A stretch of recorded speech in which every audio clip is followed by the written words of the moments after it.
And I've been chilling, watching the ocean with you. Baby, up with a slow motion crew. And we up in our growlings when people change, but not us. And we just chilling. Perlahan tapi pasti, Manchester United di bawah kendali Erik ten Hag kembali menjadi tim yang sangat diperhitungkan. Meskipun memulai paruh pertama liga dengan kurang meyakinkan, Ten Hag berhasil mendongkrak performa anak asuhnya terlebih dahulu, hingga berdampak pada kualitas permainan setan merah. Lantas, siapa saja punggawa United yang kecipratan berkah setelah juru taktik asal Belanda tersebut hadir? Berikut kami rangkum ulasannya.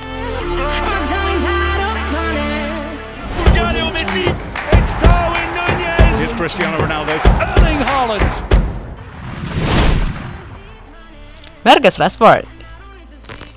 Dalam kampanye Ten Hag ketika ditunjuk menjadi manajer setan merah, dirinya berjanji akan mengembalikan performa terbaik Rashford. Meskipun tidak sedikit yang ragu, karena kala itu Rashford sudah terlanjur anjlok, namun Ten Hag menepati janjinya hanya dalam kurun waktu setengah tahun.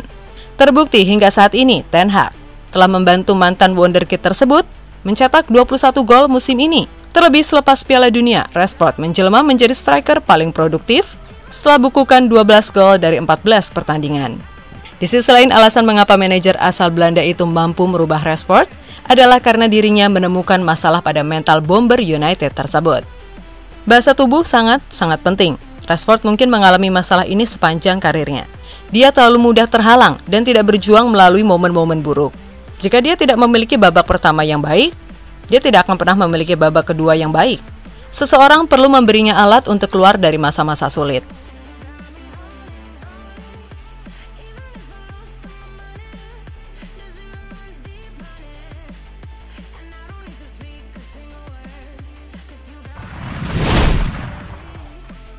Garnacho. Tidak seperti gacoan baru lainnya yang didatangkan lewat bursa transfer, Garnacho merupakan talenta Akademi United yang dibawa Ten Hag ke skuad utama. Sejak mencetak gol debut ke gawang Sociedad pada ajang Liga Eropa, pemuda berusia 18 tahun itu kerap diturunkan sebagai super sub yang kemudian menjadi pahlawan kemenangan. Namun Ten Hag yang juga melihat potensi kebengalan Garnacho, menekankan padanya untuk mempelajari sikap yang benar ketika sudah bermain di level tertinggi. Dia memiliki keterampilan yang saya tidak melihat banyak pemain di dalamnya. Dia mampu mengalahkan pemain 1 lawan 1.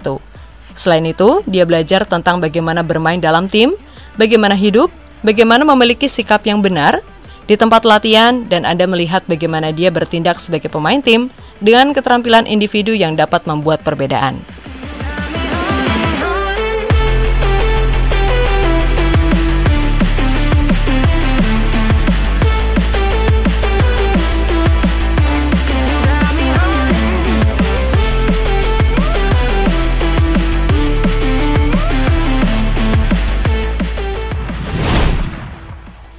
Bruno Fernandes.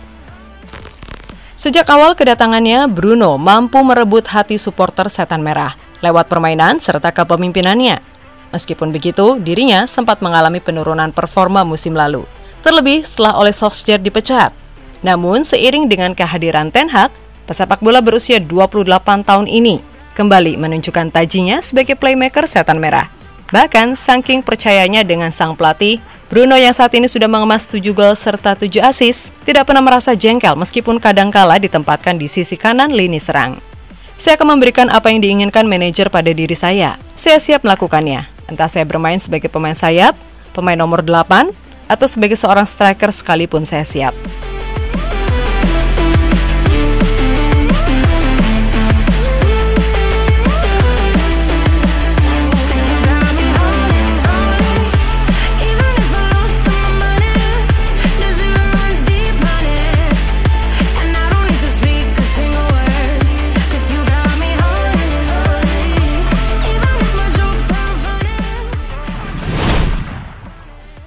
Luke Shaw.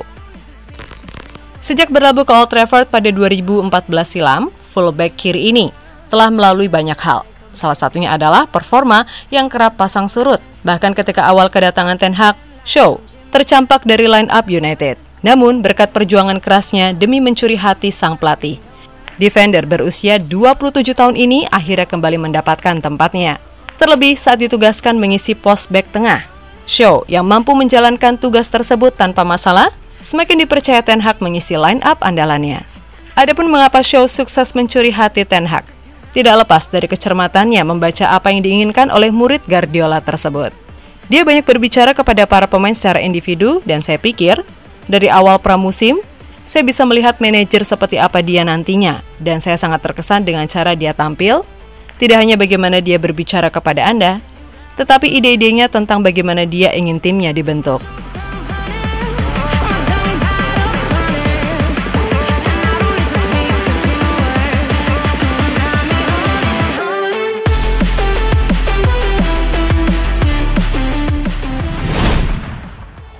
Wan-Bissaka. Dalam beberapa tahun terakhir, banyak yang mengira momen Bissaka bersama United telah berakhir. Namun, dalam beberapa pertandingan terakhir, wingback kanan ini mampu bangkit, seraya meyakinkan Ten Hag bahwa kualitasnya tidak kalah dari Diogo Dalot. Ia mengambil porsi latihan, ia membuat kemajuan yang baik dari awal musim. Ia berada dalam situasi yang buruk karena tidak fit, mengalami banyak cedera hingga November. Namun, keadaan berubah saat jeda. Ia bekerja keras di pramusim, di kamp pelatihan, beberapa penampilan bagus dalam permainan. Ia membuat kemajuan yang baik. Ujar Ten Hag dikutip dari Goal tentang kebangkitan Bissaka.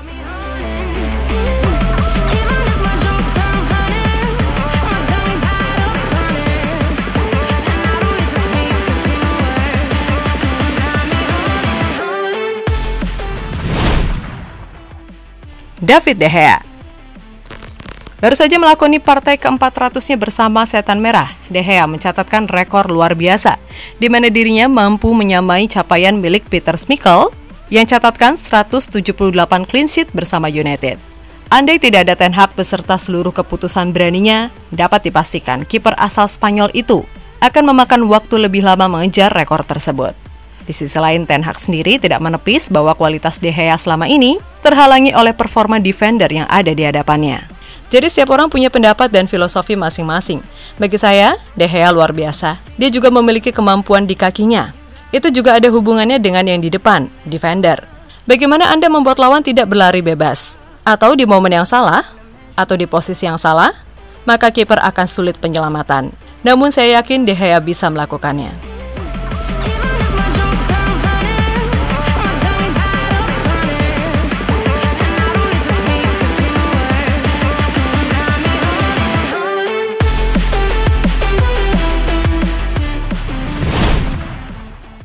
Rafael Varane.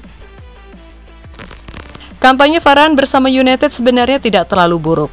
Namun sejak dipasangkan dengan Lisandro Martinez, versi terbaik perengkuh UCL 3 kali berturut-turut ini membuat publik Old Trafford makin yakin akan servisnya. Bahkan duet mereka menjadi kombinasi pertahanan terbaik di Liga Inggris. Sementara itu, selain berjasa membuat Varane bertemu dengan pasangan terbaiknya, Ten Hag menganggap bek asal Prancis itu adalah sosok pemimpin di skuad Setan Merah. Saya berbicara dengannya dan saya menjelaskan kepadanya dan dia memahami situasinya. Kami memiliki ambisi yang tinggi dan dia adalah pemain yang penting. Tidak hanya itu, dia adalah seorang pemimpin. Dia mengambil tanggung jawab.